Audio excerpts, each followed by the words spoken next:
നിലമ്പൂർ നിയോജകമണ്ഡലത്തിൽ ഇപ്പോൾ ഉപതെരഞ്ഞെടുപ്പ് നടക്കുകയാണ്.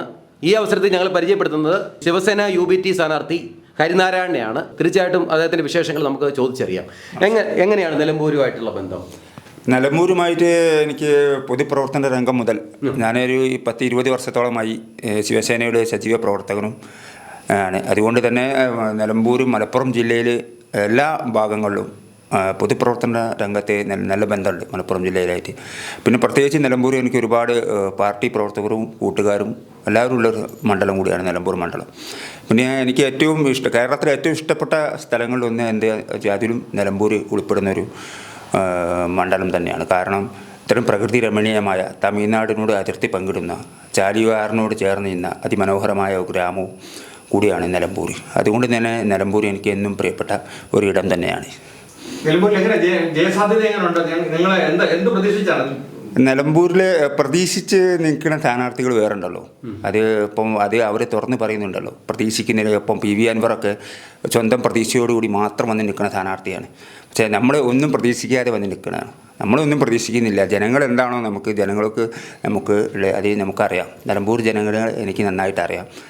അതുകൊണ്ട് തന്നെ നമുക്ക് ജയസാധ്യത നമ്മൾ പ്രതീക്ഷിക്കുന്നുണ്ട്. നമ്മൾ ജയിക്കും എന്ന് തന്നെയാണ് നമുക്ക് പറയാനുള്ളത്. ജനങ്ങളെ അറിയിക്കുക, അതിനുള്ള അവസരം നിങ്ങൾ ഉപയോഗിക്കുന്നു. അതെ, നമുക്ക് പറയാനുള്ളത് ഒന്നാമത് ജനങ്ങളെ ഏറ്റവും കൂടുതൽ വഞ്ചിക്കുന്ന മുൻ MLA PV അൻവർ. അതിന് നമ്മൾ ഒരിക്കലും അംഗീകരിക്കാൻ പറ്റില്ല. അദ്ദേഹം ഇന്നലെ ആഭ്യന്തരം വേണം, വനം വകുപ്പ് വേണം. അദ്ദേഹം സ്വന്തം കാര്യങ്ങൾ ഇങ്ങനെ ആവശ്യപ്പെടുക വില പേശിയാണ്. അദ്ദേഹം വില പേശിക്കൊണ്ടാണ് അദ്ദേഹം തെരഞ്ഞെടുപ്പ് നേരിടുന്നത്. അതിന് നമുക്ക് അംഗീകരിക്കാൻ പറ്റില്ല. PV അൻവറിന് എത്ര വോട്ട് കിട്ടും അങ്ങനെയാണെങ്കിൽ? PV അൻവറിന് ഇത്തവണ കെട്ടിവെച്ച കാശ് പോലും നഷ്ടപ്പെടും എന്നുള്ള രീതിയിലാണ് എനിക്ക് തോന്നുന്നത്. കാരണം അദ്ദേഹം നിലമ്പൂർ ജനത മുഴുവൻ അദ്ദേഹത്തിന് കൈവിട്ട് കഴിഞ്ഞു. നിലമ്പൂരിനോടുള്ള PV അൻവറിൻ്റെ സ്നേഹവും ആത്മാർത്ഥതയും എല്ലാം നഷ്ടപ്പെട്ടു കഴിഞ്ഞു. PV അൻവർ സ്വാർത്ഥനായി കഴിഞ്ഞു. അദ്ദേഹം വ്യക്തിപരമായ നേട്ടങ്ങൾക്ക് വേണ്ടി മാത്രമാണ് പ്രവർത്തിച്ചത്. പിണറായിക്കെതിരെ പ്രതിഷേധിക്കാനായിരുന്നെങ്കിൽ അദ്ദേഹം നിയമസഭയിൽ നിന്ന് തന്നെ പ്രതിഷേധിക്കുകയായിരുന്നു വേണ്ടിയിരുന്നത്. പക്ഷേ അദ്ദേഹം ഇന്ന് അതിനൊക്കെ മാറി UDF-ആയിട്ട് വില പേശി അദ്ദേഹം വ്യക്തിപരമായ നേട്ടങ്ങൾ നേടാനാണ് ഇപ്പോൾ ശ്രമിച്ചുകൊണ്ടിരിക്കുന്നത്. ആര്യ ഷൗക്കത്തും സ്വരാജും മികച്ച സ്ഥാനാർത്ഥികളല്ലേ? LDF UDF സ്ഥാനാർത്ഥികൾ നിങ്ങളുടെ എതിരാളികളാണല്ലോ. അതിനെപ്പറ്റി എങ്ങനെയാണ് നിങ്ങൾ വിലയിരുത്തുന്നത്? അതെ, ആര്യാടൻ നമ്മൾ പറഞ്ഞത് നമ്മൾ ജയിക്കുമെന്ന് തന്നെയാണ് നമ്മൾ പറഞ്ഞത്. മറ്റൊരു മുന്നണി ജയിക്കുമെന്നല്ല, ഞങ്ങൾ തന്നെയാണ് ഇവിടെ ജയിക്കുക. പക്ഷേ എല്ലാ സ്ഥാനാർത്ഥികളും നല്ല കാൻഡിഡേറ്റ് തന്നെയാണ്. സ്ഥാനാർത്ഥികൾ സ്വരാജ് ആണെങ്കിലും ഷൗക്കത്താണ്, എല്ലാവരും നല്ല കാൻഡിഡേറ്റ് തന്നെയാണ്. പക്ഷേ ഈ PV അൻവർ ജനങ്ങളോട് ചെയ്തതിൽ മാത്രം നമുക്ക് അംഗീകരിക്കാൻ ബുദ്ധിമുട്ടുണ്ട്.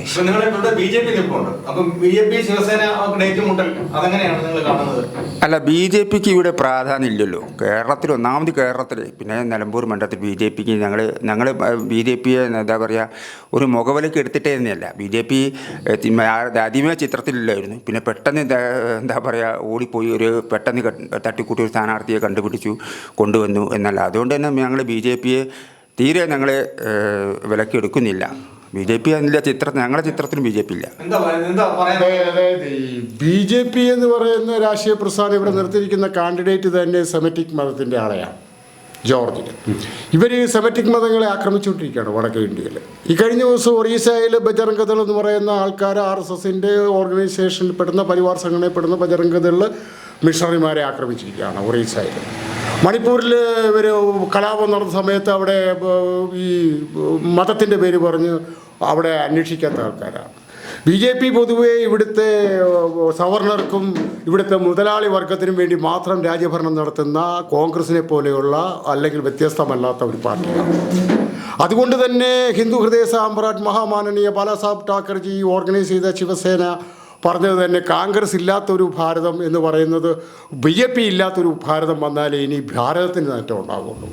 മറ്റുള്ള വിദേശ രാജ്യങ്ങളുമായിട്ടുള്ള ബന്ധമൊക്കെ പുലർത്തുന്നുണ്ടെങ്കിൽ ഇവിടുത്തെ സാധാരണക്കാരനുമായിട്ട് യാതൊരു ബന്ധം BJPക്ക് ഇല്ലല്ലോ.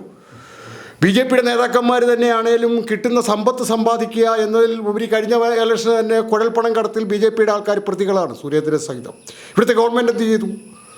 അതുപോലെ ഇവിടെയുള്ള സാധാരണപ്പെട്ട ജനങ്ങൾക്ക് ഈ പട്ടിക്ക് എല്ലിട്ട് കൊടുക്കുന്ന പോലുള്ള എന്തെങ്കിലും സഹായങ്ങൾ പ്രഖ്യാപിക്കുകയും ഒന്നും ജനങ്ങളിൽ എത്തിക്കാത്ത ഒരു ഗവൺമെൻറ്റാണ് BJPയുടെ ഗവൺമെൻറ്. ഇതിനെ ശക്തിയുക്തമായി എതിർക്കുന്ന പാർട്ടിയാണ് ശിവസേന UBT. അതുകൊണ്ടാണ് ഉദ്ധവ്ജി പറയുന്നത്. ഉദ്ധവ്ജി ഇപ്പോൾ ഹിന്ദു ഹൃദയ സാമ്രാട്ട് മഹാമാനീയ ബാലാസാഹബ് ഠാക്കറെ അപ്പോയിൻമെൻ്റ് ചെയ്ത ആളാണ് ഉദ്ധവ്ജി. ഉദ്ധവ്ജിയുടെ പാർട്ടിയാണ്, ഉദ്ധവ്ജി ബാലാസാഹബ് ഠാക്കറെയാണ് ഈ ശിവസേന UBT എന്ന് ഉദ്ദേശിക്കുന്നത്. അദ്ദേഹം എവിടെയെങ്കിലും സമ്മേളനത്തിന് പോകുമ്പം പർദ്ദയിട്ടും കുന്തയിട്ടും ഒക്കെ ക്രിസ്ത്യാനികളും മുസ്ലിമും എല്ലാ യോഗത്തിൽ കാണും. അപ്പോഴും അദ്ദേഹം പറയും ഞാൻ ഹിന്ദുത്വത്തിൻ്റെ ആളാണ്. ഉടനെ അവിടെ ഇരിക്കുന്നവരെല്ലാം കൈയടിക്കും, കീ വിളിക്കും. ശിവസേനയുടെ ഹിന്ദുത്വം എല്ലാവർക്കും ഇഷ്ടമാണ്. ഹിന്ദുത്വം, ശിവസേനയുടെ ഹിന്ദുത്വമാണ് മതേതരത്വം, ശിവസേനയുടെ ഹിന്ദുത്വമാണ് രാജ്യസ്നേഹം. അല്ല മറ്റുള്ളവരെ ഉപദ്രവിക്കുക എന്നുള്ളത് അല്ലെങ്കിൽ അങ്ങനെയുള്ള പരിപാടികളല്ല ശിവസേനയുടേത്, മറ്റുള്ളവരെ സഹായിക്കുക എന്നുള്ളതാണ്. ആ രീതിയിലാണ് ശിവസേനയുടെ കാൻഡിഡേറ്റ് ഇവിടെയും വന്നിരിക്കുന്നത്. ഇവിടെ തന്നെ നിങ്ങൾക്കിപ്പോൾ അറിയാം, ഈ അൻവർ എന്തിനാണ് ഇപ്പോൾ ഈ കളി കളിക്കുന്നത്? അൻവറുടെ സ്ഥാനാർത്ഥിത്വം നിൽക്കുന്നത് എന്തിനാണ്? കോൺഗ്രസിനോട് ആവശ്യപ്പെടും ആഭ്യന്തരം വേണം എന്നൊക്കെ അൻവർ പറയുമ്പോൾ അൻവർ എന്തിനാണ് ഇവിടെ സ്ഥാനാർത്ഥിത്വം പിൻവലിക്കാതെ ഇത്രയും വലിയ ഡിമാൻഡ് വയ്ക്കുന്നതാണ് ചോദിച്ചാൽ CPM-ഉമായിട്ട് മിങ്കിളിങ്ങിനാകാനാണ്. അൻവർ ഇവിടെ നിന്നുകൊണ്ട് മുസ്ലിം ലീഗിൻ്റെ വോട്ട് സഹിതം തട്ടിച്ചു മാറ്റിക്കൊണ്ട് സ്വരാജിനെ ജയിപ്പിച്ചുകൊണ്ട് CPM-നുമായിട്ട് ഒരു ബന്ധം സ്ഥാപിച്ചെടുക്കുക. എങ്കിലേ ഇയാൾക്കില്ലേ പഴയ കടത്തും സ്വർണവും കാര്യങ്ങളൊക്കെ കട്ടിക്കൊണ്ടുപോകാനൊക്കെ പറ്റത്തുള്ളൂ. CPM-ആയിട്ട് ഇടഞ്ഞതുകൊണ്ട് ഇയാൾക്ക് ഒരുപാട് നഷ്ടമാണ് സംഭവിച്ചത്. വീണ്ടും അടുക്കാൻ വേണ്ടിയിട്ടുള്ള ഒരു സാഹചര്യങ്ങൾ ഉണ്ടാക്കിയെടുത്തില്ല. എടുക്കണ്ട. സ്വരാജ് ജയിച്ചാൽ ഞാൻ കാരണം കൊണ്ടാണ് ജയിച്ചതെന്ന് അൻവറിന് പറയാമല്ലോ. അത് തന്നെ വലിയൊരു കാര്യമല്ലേ? അല്ല, അല്ലേലും അൻവറിന് ഇവിടെ കുറേ ജനപിന്തുണ സാമ്പത്തികപരമായിട്ടും അല്ലാതെയൊക്കെ പണ്ട് തൊട്ടേ MLA ആയിട്ടിരുന്ന കാലം തൊട്ട് കുറേ ജനപിന്തുണയുണ്ട്. മുസ്ലിം ലീഗിൻ്റെ ആൾക്കാരും ഉണ്ട് അതിനകത്ത്. മുസ്ലിം ലീഗിൻ്റെ ആൾക്കാരിൽ ഒരു ഭാഗം ഇയാൾക്ക് സപ്പോർട്ട് ചെയ്യുന്നവരാണ്. നമ്മൾ ഗ്രൗണ്ട് വർക്ക് ചെയ്യുന്നു. പിന്നെ M. സ്വരാജിനെ സംബന്ധിച്ചിട്ട് നമ്മുടെ വിശ്വാസികളുടെ ഇടയിലൊക്കെ M. സ്വരാജിനെ സംബന്ധിച്ച് വളരെ വേദനിപ്പിക്കുന്ന വ്രണപ്പെടുത്തുന്ന ഒരുപാട് കാര്യങ്ങൾ M. സ്വരാജിൻ്റെ ഭാഗത്തിന് മുന്നേ ഉണ്ടായിട്ടുണ്ട്. ഇപ്പോൾ ശബരിമല വിഷയമാണെങ്കിലും അല്ലെങ്കിലും നമ്മുടെ വിശ്വാസികളിലേക്ക് എതിരായിക്കൊണ്ടുള്ള വിശ്വാസികളെ മുഴുവൻ അവഹേളിക്കുന്ന രീതിയിലുള്ള പ്രസ്താവനകൾ M. സ്വരാജിൻ്റെ ഭാഗത്ത് നിന്ന് ഒരുപാട് തവണ മുന്നേ ഉണ്ടായിട്ടുണ്ട്. അതുകൊണ്ട് തന്നെ ഈ നാട്ടിലെ ജാതി മതഭേദമന്യേ എല്ലാ വിശ്വാസികളും ഞങ്ങളുടെ കൂടെ ഉണ്ടാവുമെന്ന് തന്നെയാണ് ഞങ്ങൾ വോട്ട് അഭ്യർത്ഥിക്കുന്ന സമയത്ത് തന്നെ എല്ലാവരും അഭിപ്രായം. അത് ഹിന്ദുക്കളോ? അല്ല, ഞാൻ ചോദിക്കുന്നത് നിങ്ങളിപ്പം പറയുന്നത് കാര്യം ഇപ്പോ അൻവറിനെ കുറിച്ച് പറഞ്ഞു, M. സ്വരാജിനെ കുറിച്ച് പറഞ്ഞു, ഷൗക്കത്തിനെ കുറിച്ച് പറയുന്നില്ല. അപ്പോൾ ഷൗക്കത്തിനെ സഹായിക്കാൻ വേണ്ടിയിട്ടാണോ ശിവസേന? നെവർ. ഷൗക്കത്ത് കോൺഗ്രസിൻ്റെ ആണ്. കോൺഗ്രസ്സാണ് ഈ രാജ്യത്തിൻ്റെ ദുരന്തം. നമ്മൾ ഷൗക്കത്ത് കോൺഗ്രസിൻ്റെ കാൻഡിഡേറ്റ് ആയതുകൊണ്ട് തന്നെ ഒരിക്കലും നമ്മൾ സപ്പോർട്ട് ചെയ്യില്ല. അതിൻ്റെ കോൺഗ്രസ് എന്ന് പറയുന്നത് ഒരു ദുരന്തമാണ്. ഭാരതത്തിൻ്റെ തന്നെ ദുരന്തമായി മാറിക്കഴിഞ്ഞു. കേരളത്തിൻ്റെ പക്ക ദുരന്തമാണ്. കാര്യം ഇവരിപ്പോൾ തന്നെ അൻവർ എന്തിനാണ് KPCCയുടെ പ്രസിഡന്റിനെ മാറ്റണം, സതീശനെ മാറ്റണമെന്നും പറഞ്ഞ് വാശി പിടിക്കുന്നത് എന്തിനാണ്? ഇവരൊക്കെ തമ്മിലുള്ള ഗ്രൂപ്പ് പോരാഴികകളാണ് ഈ പ്രശ്നങ്ങൾക്കെല്ലാം കാരണം. ഇവർക്ക് ശക്തമായ ഒരു പാർട്ടി തലം തന്നെ ഇപ്പോൾ ഇല്ല കോൺഗ്രസിനെ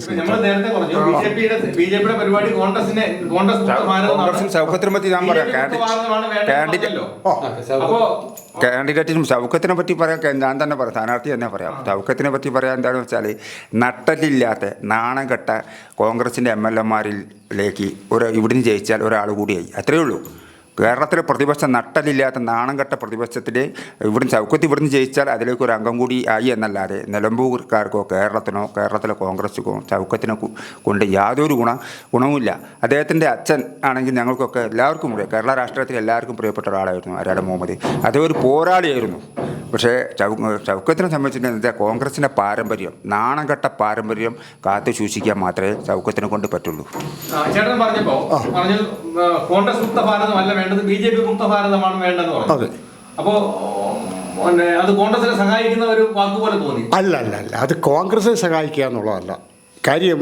ഇവിടുത്തെ സാധാരണക്കാരനുമായിട്ടുള്ള ഇപ്പോൾ അതിനൊരു ചെറിയ സംഭവം കഥ പറയാനുണ്ട്. അപ്പോൾ നമ്മൾ ആ ഭാഗത്തേക്കും കടക്കുന്നില്ല.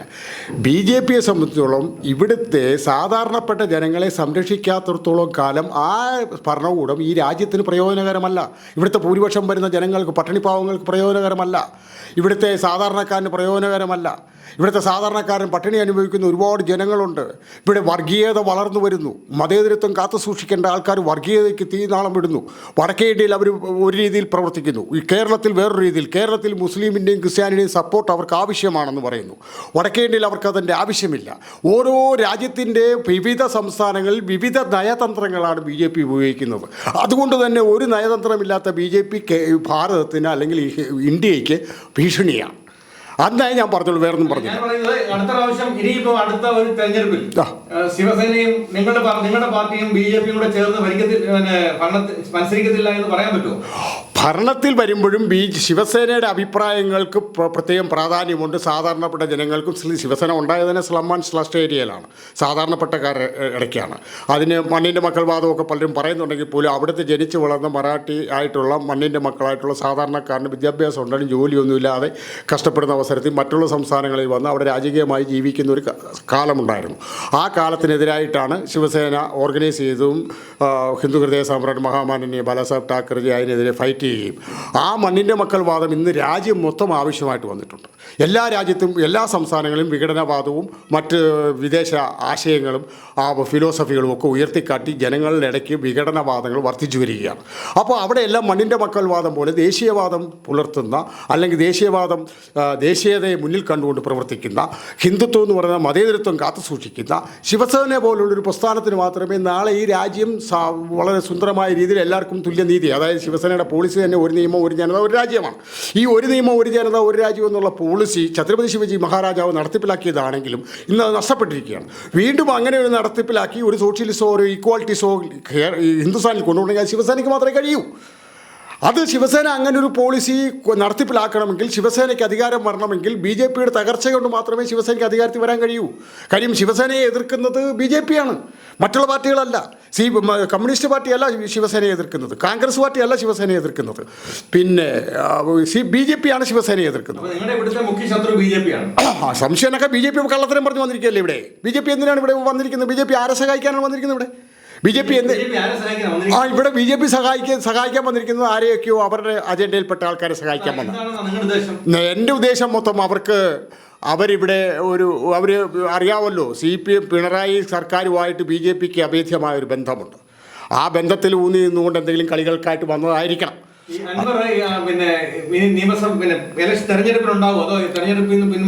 പിന്മാറാൻ സാധ്യതയില്ല. അയാൾക്ക് പിന്മാറിയാൽ അയാൾ CPMുമായിട്ട് ഒരിക്കലും കോംപ്രമൈസ് ചെയ്യാൻ പറ്റാതെ വരും. അയാൾക്ക് പിന്മാറാതിരുന്നാൽ സ്വരാജിനെ രക്ഷപ്പെടുത്തി വിടുകയാണെങ്കിൽ അയാൾക്ക് CPMുമായിട്ട് കോംപ്രമൈസ് ആക്കാൻ കഴിയും. പിന്നെ ഷൗക്കത്ത് അലിയെ സംബന്ധിച്ചുള്ള ഷൗക്കത്ത് അലി ഒരു ഇത്ര എലിജിബിളായിട്ടുള്ള അല്ലെങ്കിൽ കാപ്പബിളായിട്ടുള്ള ഒരു MLA ആകാൻ സാധ്യതയുണ്ടോ ഇല്ലയോ എന്നുള്ളതൊക്കെ എനിക്കത്ര പോരാ. പക്ഷേ സ്വരാജിനെ സംബന്ധിച്ചോളം സ്വരാജ് നാളെ വേണം മന്ത്രിയും ആകാം. ഈ മന്ത്രിസഭയിൽ ജയിച്ച് എന്നാൽ ചില മന്ത്രിയാക്കാം അയാളെ, വേണമെങ്കിൽ നിലമ്പൂരിന് ഒരു മന്ത്രിയെ കിട്ടും. അങ്ങനെയൊക്കെയുള്ള സാഹചര്യത്തിൽ അൻവർ കളിക്കുന്ന കളി ഇങ്ങനെയാണല്ലോ. ഇപ്പം അത് തന്നെയല്ലേ, ഇപ്പം തത്വാധിഷ്ഠിത രാഷ്ട്രീയം ഇല്ലല്ലോ.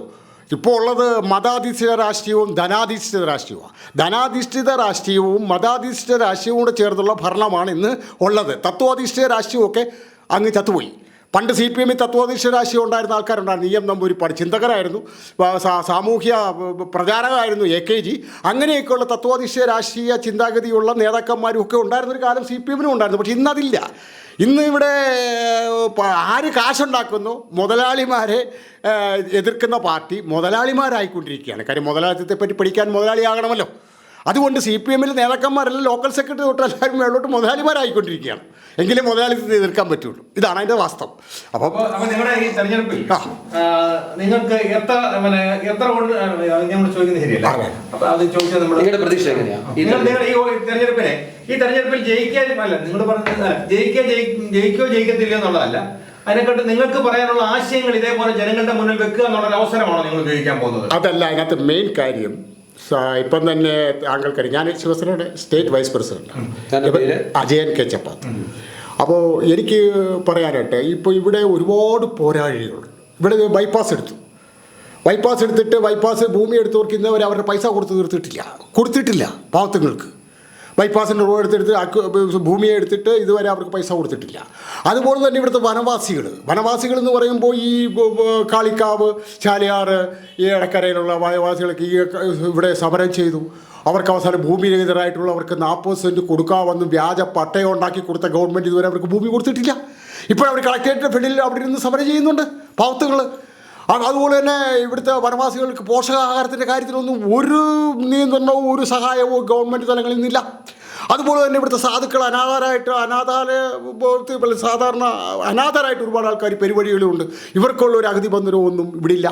അതുപോലെ തന്നെ ഇവിടുത്തെ വിദ്യാഭ്യാസപരമായിട്ട് ഉള്ള ജനങ്ങൾക്ക് യാതൊരുവിധ ജോലിയോ ഒന്നുമില്ലാതെ ഒരു തൊഴിൽ പദ്ധതികളോ ഒന്നും ഇവിടെ ആവിഷ്കരണം ചെയ്തിട്ടില്ല. ഇവിടുത്തെ റോഡ് വേസ് തന്നെയാണേലും ഈ ഒന്നും വികസനം നടന്നിട്ടില്ല. അതുപോലെ തന്നെ റെയിൽവേയിലാണേലും ഈ വരുന്നതും പോകുന്ന ഒരേ ട്രെയിനല്ല, സാധാരണപ്പെട്ട ജനങ്ങൾക്ക് യാത്ര ചെയ്യാനുള്ള ലോക്കൽ കമ്പാർട്ട്മെൻറ്റോ കൂടുതൽ ട്രെയിനോ ഈ ഭാഗത്തില്ല. അതുപോലെ തന്നെ ഇവിടെ പൊതുവേ റോഡ് വികസനമോ അല്ലെങ്കിൽ സമൂഹത്ത് ദേശത്തിൻ്റെ വികസന കാര്യങ്ങളിലൊക്കെ വളരെ പുറകോട്ടാണ്. ഇതൊന്നും ഇവിടെയുള്ളവർ ചെയ്തിട്ടില്ല.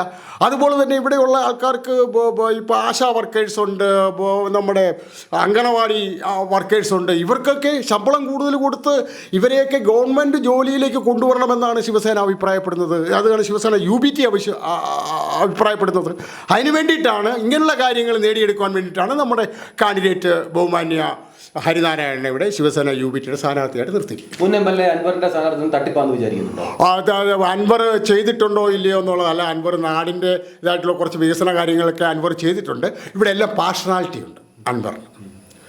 അത് ഈ അൻവർ അൻവർ ഈ പറഞ്ഞ ആര്യാടൻ മുഹമ്മദ് ഈ നാടിന് വേണ്ടി വല്ലതും ചെയ്തിട്ടില്ല. ഈ ആര്യാടൻ മുഹമ്മദ് പോലും കോൺഗ്രസിൻ്റെ വലിയ നേതാവൊക്കെ ആയിരിക്കാം, പക്ഷേ ഈ നാടിന് വേണ്ടി ഒന്നും ചെയ്തിട്ടില്ല. പിന്നെ അയാളുടെ മോൻ ചെയ്യാൻ പോകുന്നു, അയാൾ പല സിനിമയിലോ ഒക്കെ കറങ്ങിക്കൊണ്ടിരിക്കും. പിന്നെ മെച്ചം ഈ സ്വരാജാണ്. സ്വരാജ് കുറച്ച് ജനകീയനാണ്, മന്ത്രിയാകാൻ സാധ്യതയുണ്ട്. അതുകൊണ്ട് സ്വരാജിനെ ജയിപ്പിച്ച് വിട്ടാൽ ചിലപ്പോൾ സ്വരാജ് ഈ നാടിന് വേണ്ടി വല്ലതൊക്കെ ചെയ്യാൻ കഴിയും. That's all. കൂടുതൽ വാർത്തകളും വിശേഷങ്ങളും നിങ്ങൾക്ക് ലഭിക്കാൻ കേരളീയം ന്യൂസ് സബ്സ്ക്രൈബ് ചെയ്യുക. കൂടെ ബെൽ ബട്ടണും അമർത്തുക.